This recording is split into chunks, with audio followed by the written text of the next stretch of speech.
ఇయాలున్న ముఖ్యమంత్రి ఎవరు?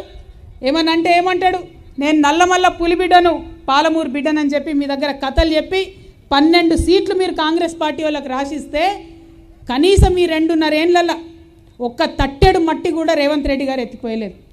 కాంగ్రెస్ పార్టీ చేస్తున్న ఈ మోసానికి, కృష్ణా నది నీళ్లు మనకు రాకుండా మీరు చేస్తున్న ఈ ద్రోహానికి ఖచ్చితంగా పాలమూరు జిల్లా ప్రజలు వచ్చే ఎన్నికలలో 1 కిలోమీటర్ లోపలికి గొయ్యి తీసి కాంగ్రెస్ పార్టీని బొందబెట్టడం ఖాయం.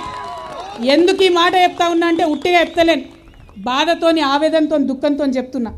జరిగిన పంచాయతీ నీళ్ళ కోసం, 1200 మంది పిల్లలు చచ్చిపోయిందే నీళ్ళ కోసం. అనేక మంది మేధావులు, లక్షలాది మంది ఉద్యమకారులు లొల్లి పెట్టుకొని ఇల్లు గుల్ల వేసి ఉద్యమం చేసిందే నీళ్ళ కోసం. ఇవాళ 12 ఏళ్ళై ఆ నీళ్లు రాకపోతే, 10 ఏళ్ళు పరిపాలించిన పార్టీ బాధ్యత తీసుకోకపోతే, ఇవాళ పాలమూరు బిడ్డనని చెప్పుకొని వచ్చిన ముఖ్యమంత్రి పట్టించుకోకపోతే ఎవరికి చెప్పాలి మనం మన దుఃఖం?